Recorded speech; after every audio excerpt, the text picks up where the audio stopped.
Hello and welcome to all of you once again. दोस्तों, मैंने कुछ अच्छी जानकारी, आपको इंटरेस्टिंग जानकारी पिछले वीडियोस में दी थी और आपके बहुत अच्छे इंटरेस्टिंग कमेंट्स भी आए हैं। ऐसा लग रहा है कि आप लोग बहुत एंजॉय कर रहे हैं वीडियोस को, एंड जो आप लोगों के सपोर्ट के बिना पॉसिबल नहीं था कि मैं इतने आगे तक बढ़ गई हूँ और मैं लगातार आपको एक से बढ़कर एक जानकारी और जानकारियों का विश्लेषण दे रही हूँ। तो शायद ये आप ही लोगों का सपोर्ट है, आप ही लोगों का प्यार है जो आज मैं इतना सब कुछ कर पाने में सक्षम हूँ। कुछ मूर्ख लोगों का इलाज मैं पिछले कुछ वीडियोस में कर चुकी थी, फिर भी उनको समझ में नहीं आ रहा है। तो मुझे लगता है कि जो लोग ज़िंदगी में असफल होते हैं उनका सिर्फ यही उद्देश्य होता है कि किसी लोगों की बुराई करके या लोगों पे छीटाकशी करके वो अपने दिमाग के सैकड़ों केमिकल्स को रिलीज़ करे ताकि उनको थोड़ी बहुत अचीवमेंट की फीलिंग आए, अंदर से थोड़ी बहुत अचीवमेंट की फीलिंग आए। तो वो खैर हम उसमें कुछ नहीं कर सकते, वो लोग एंटाइटल्ड है, वो भी आज़ाद भारत के नागरिक है और उनके डोपामीन और जो भी उनके दिमाग के केमिकल्स है, टेस्टोस्टेरोन्स रिलीज़ करने के लिए वो एकदम स्वतंत्र है। और इसमें हम आभारी रहेंगे कि वो भी हमारे वीडियो देख के इस तरह के कमेंट करने के लिए वक्त निकाल रहे हैं। हालांकि उनको इसके अलावा कोई और काम है भी नहीं। असफल लोगों का काम ही यही होता है कि लोगों के बारे में बात करके, लोगों के अचीवमेंट के बारे में बात करके, लोगों के ज्ञान के बारे में बात करके अपना खून जलाए। वही वो लोग कर रहे हैं, अपना खून जला रहे हैं और अपनी बेफालतू की घटियापंती को दूसरों पे थोप रहे हैं। हालांकि टॉपिक शुरू करते हैं। हमारा टॉपिक काफ़ी इंटरेस्टिंग है। मेरा उद्देश्य यहाँ पर सिर्फ आप लोगों को इश्यूज से जोड़ना है और वास्तविकता को समझाना है। इश्यूज से जोड़ना और वास्तविकता से समझाना एक बहुत ही, मेरे ख्याल से एक मैं मॉरालिटी का काम कर रही हूँ, एक बहुत ही नोबल काम मैं कर रही हूँ, एक नैतिकता पूर्ण मैं काम कर रही हूँ। और मुझे लगता है कि नैतिकता से बढ़कर कोई धर्म नहीं है और कोई जात नहीं है, और इस तरह का धर्म अगर मुझे निभाने को मिलता है तो मैं ज़रूर इसको निभाना चाहूँगी। और अगर मेरे पास में मेरे ज्ञान में वृद्धि हो रही है तो इससे बेहतर मैं टाइम पास नहीं समझूंगी। मुझे बिल्कुल शौक नहीं है कि मैं वास्तविकता को ना समझूं और लोगों की कही सुनी बातों में आ जाऊं, क्योंकि वास्तविकता कुछ और होती है, इंसान कुछ और होते हैं, मुखौटे कुछ और होते हैं और सरकारें कुछ और होती है, बातें कुछ और चल रही होती है, अंदर की बातें कुछ और होती है, चाहे कोई भी इंडस्ट्री हो। और वास्तविकता को गले लगाना और वास्तविकता को समझ पाना और समझ के गले लगाना, दोनों में काफ़ी अंतर होता है। तो हम वही वास्तविकता को समझने वाली बात करेंगे और इशू से जुड़ने की बात करेंगे। चलिए शुरू करते हैं। तो सबसे पहले हम ये देखेंगे कि हमारे देश में आखिर हो क्या रहा है। ये निगमीकरण, प्राइवेटाइजेशन, रेलवे प्राइवेट में जा रही है। पिछले बार मैंने आपको बहुत सारी कंपनीज बताई थी, पिछले वीडियोज़ में हम लोग डिटेल में देख चुके हैं कि बहुत सारी रेलवेज भी प्राइवेट में जा रही है। बहुत सारी सरकारी कंपनीज का प्राइवेटाइजेशन हो गया है, जिसको डिसइन्वेस्टमेंट पॉलिसीज जो है सरकार कर रही है इस कोरोना काल में भी, जो सरकार को बिल्कुल शोभा नहीं देता, क्योंकि सरकार का काम है जनता को फैसिलिटीज प्रोवाइड करना, ना कि जनता की फैसिलिटीज छीन लेना। जबकि सरकार डिसइन्वेस्टमेंट के चलते फैसिलिटीज को छीन रही है, सरकार जनता का हक मार रही है। पेंशन देना बंद कर दिया है सरकार ने, डीए काट रही है गवर्नमेंट सर्वेंट्स का। तो यही काम जो है सरकार कोरोना काल में कर रही है। और बाद में जो भी बची कुछ जिम्मेदारियां होती है, सरकार कहती है आत्मनिर्भर बन जाओ। चीन ने हमारे यहाँ पर आक्रमण किया। आज 60 दिन हो गए हैं, 55 से 60 दिन हो गए हैं। चीन के बारे में कोई बात करने को तैयार नहीं, यहाँ तक कि अभी तक मोदी जी ने चीन का नाम तक नहीं लिया है। चीन का नाम तक नहीं, चीन कर भी नहीं पुकारा है। पता नहीं इनके कितनी ज़्यादा फंड्स आ रही है और क्या इनकी डोनेशंस आ रही है। अजीत डोभाल जी जो NSA है, नेशनल सिक्योरिटी एडवाइज़र है, नेशनल सिक्योरिटी एडवाइज़र होते हुए भी उन्होंने डोनेशंस के बारे में बिल्कुल भी स्पेसिफिकेशंस नहीं दिया। उनकी हालांकि खुद की भी एक फर्म है जिसमें चाइना से काफ़ी कुछ डोनेशन आया है, और उनका ऐसा मानना है कि चाइनीज़ कंपनी क्योंकि हमारे यहाँ से कमा रही है, हमने क्योंकि चाइनीज़ कंपनी को बहुत ज़्यादा एड्स दिए हैं, मतलब in terms of stabilisation in the Indian market, उस तरह की एड, नॉट एनी सब्सिडी और any kind of that aid मतलब हेल्प। जिस तरह से हमने चाइनीज़ कंपनी को हमारे यहाँ पे हेल्प दी है बिजनेस बढ़ाने के लिए, तो हमारी ही कंपनीज में जो है वो, हमारी ही फर्म्स में जो है चाइना डोनेशन करे, ऐसा जो है हमारी मोदी गवर्नमेंट के बहुत सारे लोगों का मानना है। और शायद मोदी गवर्नमेंट का भी यही मानना है। इसीलिए PM केयर फंड जो है उसका कोई RTI या कोई CAG या PSC जो है नहीं कराया जाता है, जबकि उनको राजीव गांधी फाउंडेशन को लेकर काफ़ी सवाल है, जिसका सारा क्लैरिफिकेशन जो है गूगल पे अवेलेबल है। आप लोग जाके गूगल पर देख सकते हैं। सारा CAG जो भी है उसका ऑडिट जो है बाकायदा हर साल हो रहा है, और वो जो है CAG नहीं कहूँगी, जो भी ऑडिट है उसका अवेलेबल है। और जितनी भी फॉरेन फंड्स वो भी, क्योंकि वो काफ़ी फेमस और काफ़ी लोकप्रिय नेता रहे हैं और काफ़ी 20 से 22 कंट्रीज़ में विजिट किया उन्होंने इतने कम कार्यकाल में, और काफ़ी अच्छा काम किया। इसीलिए जो है उनकी जो महत्ता है वो डिनाई नहीं की जा सकती है, क्योंकि उनकी राजनीति जो है वो पार्टीवादी या झूठी राष्ट्रवादिता वाली राजनीति नहीं थी। उन्होंने वास्तव में हमारे देश के लिए काम किया, काफ़ी अच्छा काम किया, और वो काम भी हम लोग काफ़ी वीडियोज़ में काफ़ी कुछ डिस्कस कर चुके हैं। आप लोग पिछले वीडियोज़ को अगर देखेंगे उठा के तो आपको काफ़ी कुछ काम दिखेंगे राजीव गांधी जी के। मैंने जगह जगह पर जहाँ भी जिक्र होता है मैंने बताया है, उनका जिक्र किया है, कामों का जिक्र किया है।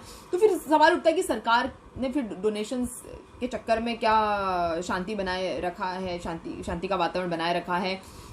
रिसेंटली AIB बैंक से भी इन्होंने कुछ 500 करोड़ का कुछ समझौता किया है। उसके बाद में पेटीएम ने इनको पैसा दिया, Xiaomi ने इनको पैसा दिया, Huawei ने इनको पैसा दिया, और पता नहीं टिकटॉक भी ये कह रहा है कि अभी जो है हमारा टेम्पररीली बैन है और हमारी अभी बातचीत चल रही है, हमको टेम्पररी तौर पे बैन किया हुआ, हमारी बातचीत ऑलरेडी चल रही है कुछ सरकारी मंत्रियों से। तो इस तरह से जो है ये टिकटॉक का भी दावा है।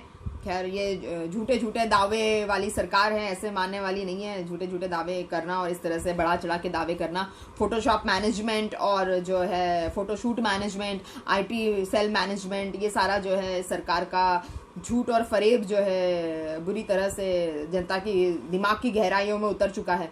और जनता की दिमाग की गहराइयों में उतारने के लिए मीडिया भी काफ़ी हद तक जिम्मेदार है। तो मीडिया क्यों सवाल नहीं उठाती कि अगर आज मीडिया ने ये दिखाया है, दुनिया भर की न्यूज़ मीडिया ने दिखाई है कि मोदी का दाव और चाइना बाहर और ये और फलाना, और दुनिया भर की पता नहीं, आप टाइटल्स देख सकते हैं, आप दुनिया भर के डिबेट्स है जिसमें मीडिया जो है हाँ कार में लगी हुई है, मोदी जय मोदी में लगी हुई है। और अभी भी, अब जब अनाउंसमेंट हो गई थी, सारी बातचीत हो गई थी, उसके बाद भी अभी भी 40,000, कैन यू बिलीव इट, 40,000 चीनी सैनिक जो है अभी हमारे गलवान में है।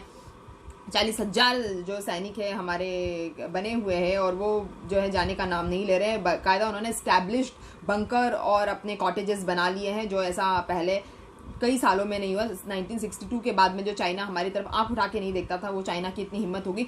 मतलब कहने का मतलब ये है कि मोदी जी की मूर्ख लोग, जो मूर्ख, बहुत सारे मूर्ख हैं जिन्होंने जो बहुत बड़ी बड़ी बातें करते रहते हैं, तो मूर्ख लोगों जो आपको मैं बताना चाहूँगी, जो सवाल जवाब करते रहते हैं, बहसबाजी करते रहते हैं मुझसे, मूर्खों, आपको बताना चाहूँगी चाइना नहीं गया है, कोरोना नहीं गया है, सब कुछ एज इट इज़ है। आपको फूटी कौड़ी की हेल्प नहीं मिल रही है, आपका राइट आपको फूटी कौड़ी का नहीं मिल रहा है, तो अपने राइट के लिए लड़िए। अपनी फूटी कौड़ी जो आपको सरकार से नहीं मिली है उसको लेने की कोशिश कीजिए कि आप सरकार से कैसे, आप मार्केट में पैसा कैसे फ्लो हो, आपको रोजगार कैसे मिले, रोजगार के बारे में बात कीजिए। बहसबाजी करके लोगों से आपको कुछ नहीं मिलने वाला है, और बहसबाजी करके और लोगों पे छीटाकशी करके और लोगों पे मट्टी उछाल के आपको कुछ नहीं मिलने वाला है। मट्टी उछालने के बाद में जो है आपके ही हाथ गंदे होंगे, कपड़े तो खैर धुल जाते हैं, तो वो हम लोग धो लेंगे। हालांकि ऐसा भी सुनने में आया कि 3600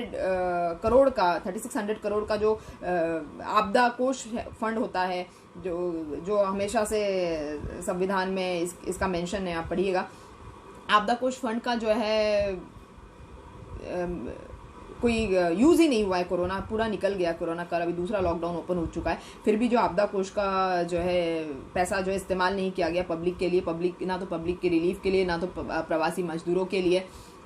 आपदा कोष फंड को इस्तेमाल ही नहीं किया गया है। तो मैं पूछना चाहूँगी कि ऐसा क्यों हुआ है? अगर आपदा कोष फंड हमारे पास में है, जबकि केरला में बाढ़ आई तो केरला को 102 करोड़ रुपए का जो है चेक जो है, जो हवाई जहाज जो सेवा में लगे हुए थे हमारे सेना के, उसके 102 करोड़ का बिल जो है वो केरला को थमाया गया। तो क्या केरला का हमारी देश की सरकार पे कोई राइट नहीं है और सरकार के अकेले ही पूरे पैसे जब्त करके बैठ जाएगी और हम लोगों का कोई उसमें हिस्सा नहीं है, हम लोगों का कोई राइट नहीं है, हम लोगों का कोई लोकतंत्र और कोई संविधान हमने नहीं पढ़ा है क्या? मुझे लगता है बाबा अम्बेडकर जी, बाबा भीमराव अम्बेडकर जो थे, उनकी संविधान लिखने की मेहनत जो है पूरी तरह वेस्ट हो गई है, सिवाय कुछ केसेस के जो सुप्रीम कोर्ट के थ्रू हैंडल किए जाते हैं। उनको छोड़ के बाकी सारे जो भी उन्होंने संविधान लिखने में इतनी मेहनत बर्बाद की है, मेरे ख्याल से बर्बाद ही है, वास्तव में वो बर्बाद की गई है।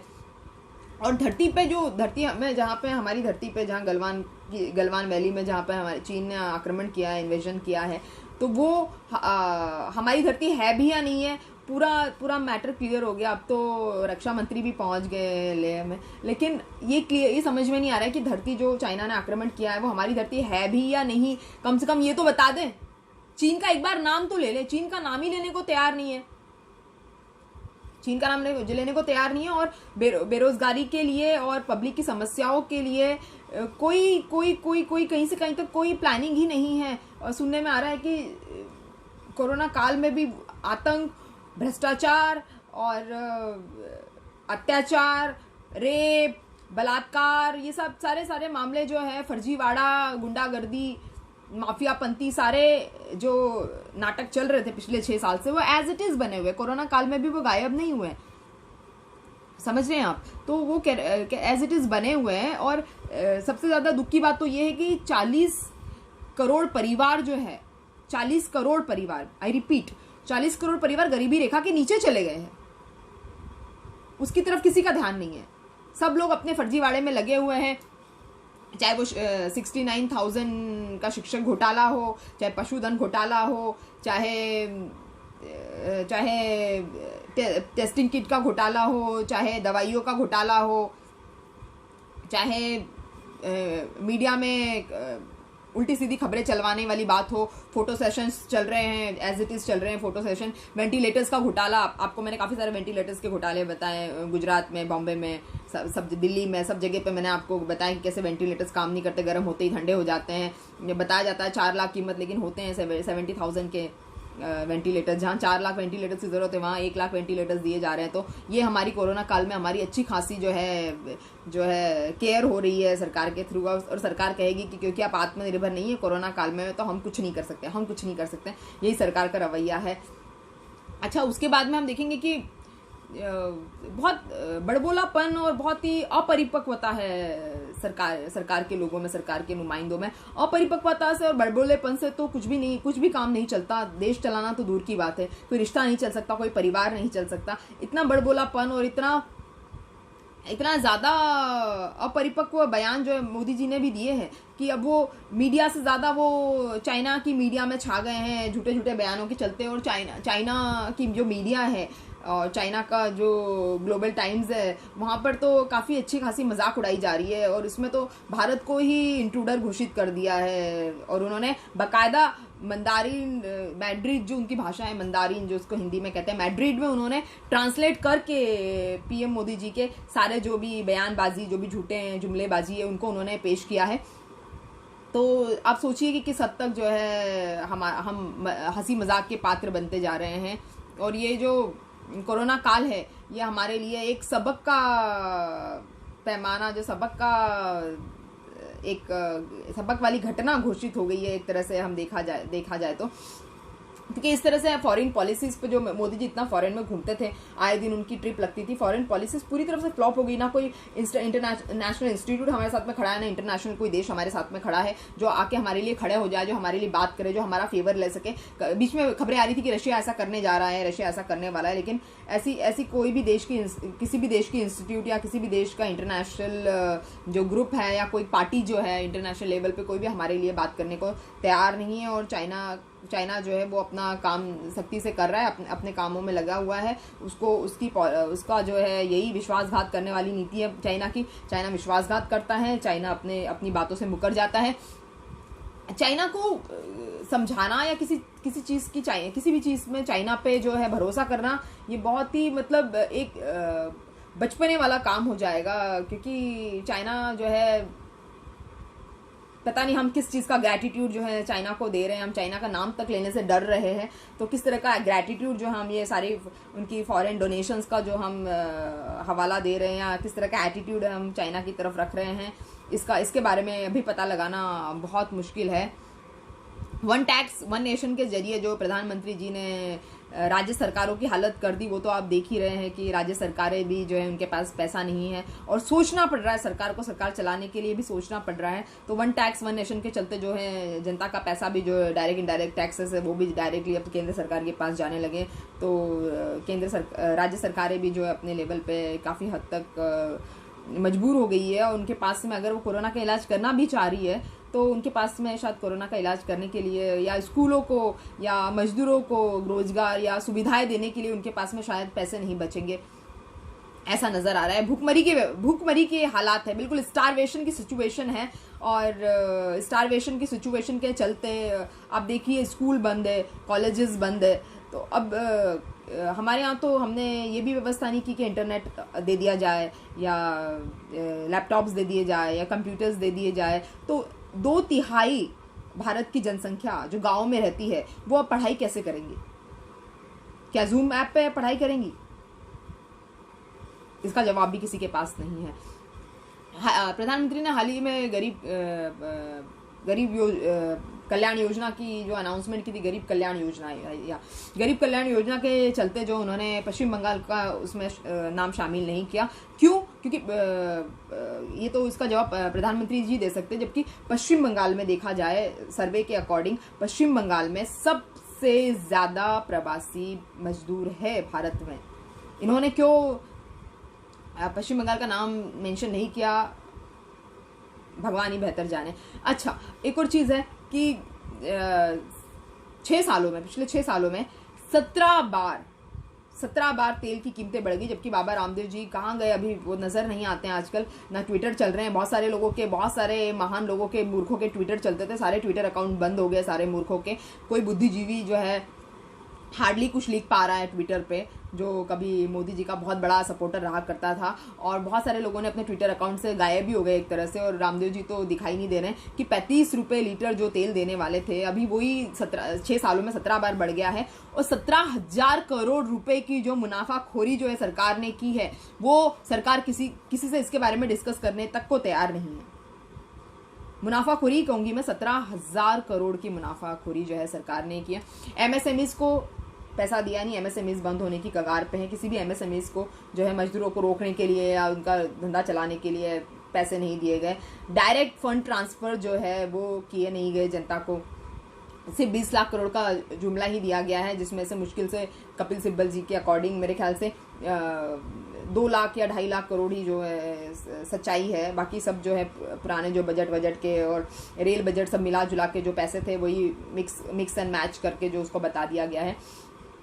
उसके बाद में ऐसा है कि जो कानपुर है, जो हमारे यूपी के बहुत सारे शेल्टर होम्स है, वहाँ पे मैं बलात्कार की बात पे आ रही हूँ। जो कानपुर है, मुजफ्फरपुर है, उसके बेवरिया है, यहाँ पे जो बहुत सारे जो शेल्टर होम है, वहाँ पर महिलाओं के साथ में, लड़कियों के साथ में क्या हो रहा है आपको पता है?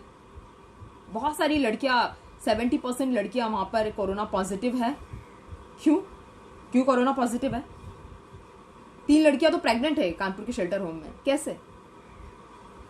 कि पता चला वहां पे महादेवी वर्मा जी आती है, वहां पे नीतीश कुमार जी आ रहे हैं, वहां पे आपके सुशील मोदी आ रहे हैं। क्यों आ रहे हैं भाई? क्या कारण है? तो देखिए अब ये महिलाओं की स्थिति है हमारे देश में। जो लोग महिलाओं के मामले में अपने आप को कंट्रोल नहीं कर सकते हैं, जो लोग स्त्रीत्व को समझ नहीं पाएंगे, वो देश के संविधान के इतनी मोटी मोटी किताबें कैसे समझेंगे जो स्त्रीत्व को समझ नहीं पाए? स्त्री शक्ति बहुत बड़ी शक्ति है। नारी शक्ति को उच्चतम शक्ति कहा गया है हमारे वेद पुराणों में। जो स्त्री शक्ति को नहीं समझ पाएंगे वो संविधान को क्या समझ पाएंगे? जो स्त्रियों के मामले में अपने आप को कंट्रोल नहीं कर पाएंगे वो देश को क्या कर पाएंगे? क्या त्याग कर पाएंगे और क्या देश चला पाएंगे? हाँ, क्या देश चला पाएंगे? सोचिए, दिमाग लगाइए, थोड़ा अपने दिमाग का इस्तेमाल किया कीजिए। बजाय कुछ बोलने के थोड़ा सा अपना दिमाग का इस्तेमाल कर लीजिए। जैसे को तैसा होना चाहिए। और अगर आप समझेंगे ही नहीं बात को तो जैसे को कैसे करेंगे आप? आपको थोड़ा सा वास्तविकता से जूझना पड़ेगा। वास्तविकता जल्दी समझ में नहीं आएगी आपको। थोड़ा मशक्कत करने के बाद में, थोड़ा अपने दिमाग का इस्तेमाल करने के बाद में धीरे धीरे आपको जो है समझ में आएगी। और हो सकता है समझ में ना भी आए तो अमेरिका से जो इनकी दोस्ती थी, अमेरिका से जो इन्होंने दोस्ती के बड़े बड़े वादे करे, अमेरिका ने बड़े बड़े झूठे वादे करे इनसे, इन्होंने जो बहुत आवभगत करी ट्रम्प जी की, कहीं तिरुवनंतपुरम में ले गए, कहीं केरला में इनको पानी पिलाया, वो नारियल पानी पिलाया, कहीं गांधीनगर में ढोकला फाफड़ा खिलाया। अब नमस्ते ट्रम्प में वो जो दीवार बनाई थी गरीबी को छुपाने के लिए, तो अभी क्या हो रहा है वहाँ से? क्या क्या क्या mister Trump is helping us? क्या क्या अमेरिका हमारे लिए हेल्प कर रहा है? कुछ नहीं कर रहा है। अमेरिका तो उल्टा हाइड्रोक्लोरोक्विन नाम की दवाई है, डरा धमका के हमसे वो ले ली। हमारे H1B वीज़ा जो है, हमारे जहाँ पे बच्चे पढ़ के आते थे और अपने स्वर्णिम भविष्य के सपने देखते थे, और हम एक IT हब का सपना देखते थे, और जो हम पूरे देश में जो हम सॉफ्टवेयर को डेवलपमेंट का सपना देखते थे, सब कुछ बंद हो गया। जो IIT और NIIT में पढ़ने वाले बच्चे थे हमारे यहाँ के अमेरिका में, अब वो कहाँ जाके पढ़ेंगे? हमारे यहाँ की व्यवस्थाएं आप देख ही रहे, एजुकेशन में क्या व्यवस्था हमारे यहाँ पे हो रही है, सब तो आप लोगों को पता ही, समझ में आ ही रहा है हमारे यहाँ पे क्या व्यवस्थाएं हैं। हाँ, उसके बाद में अमेरिका तो वेपन सप्लायर है, उसका काम है वेपन बनाना, दो देशों के बीच में झगड़े लगाना, अपने वेपन्स को बेचना। वो तो वेपन सप्लायर है, वो है सबका बाप। आपने उसको दोस्त समझा, या आपकी गलती है? सबका बाप है वो, किसका बाप नहीं है वो। हमेशा उसने ऐसे ही किया है। और तो हमारा 21 करोड़ का रोजगार भी ले लिया।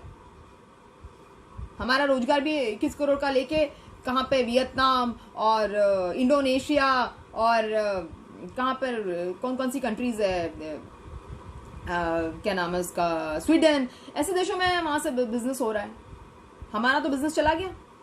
हमारे तो लोग वैसे भी, हमारे यहाँ पे मिडिल क्लास लोगों की कमी नहीं। हमारे यहाँ पूरा हमारा देश ही लगभग मिडिल क्लास है। बहुत कम लोग होते हैं जो जुगाड़ू होते हैं, जो हाई क्लास बनने की कोशिश करते हैं जुगाड़ फुगाड़ करके। जुगाड़ से तो कितने लोग कर पाएंगे? अमेरिका वेपन सप्लायर है, उसने हमेशा ऐसे किया है।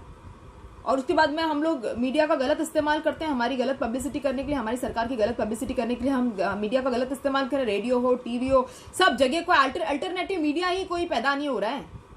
कोई आवाज़ उठाने वाला है ही नहीं। शायद सबकी आत्माएं जो सो चुकी है, खत्म हो चुकी है, अंदर अंतरात्मा खत्म हो चुकी है, उनकी स्वाभिमान की भावना खत्म हो चुकी है। कोई आवाज़ ही उठाने को तैयार नहीं है।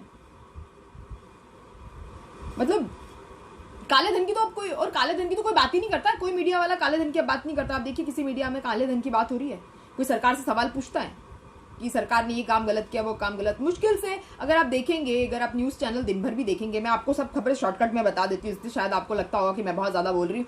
अगर आप न्यूज़ चैनल्स देखेंगे दिन भर में, आपको एक ही खबर 10 बार मिलेगी आपको। उसमें उस खबर में कोई सरकार की कोई फॉल्ट नहीं निकालता है, उल्टा विपक्ष की आइडियोलॉजीज पर सवाल उठते हैं। विपक्ष ने सवाल क्यों पूछे, विपक्ष ने ये काम क्यों किया, विपक्ष ने वो क्यों किया, विपक्ष बेकार है, विपक्ष झूठा है, राहुल गांधी झूठा है, कांग्रेस का मंत्री झूठा है, फलाना झूठा है, ठिकाना झूठा है, सब झूठे हैं। मैं बोलती सब हाड़ में जाए, सब झूठे हैं, पर कम से कम आप तो कुछ अच्छा कर लीजिए देश के लिए।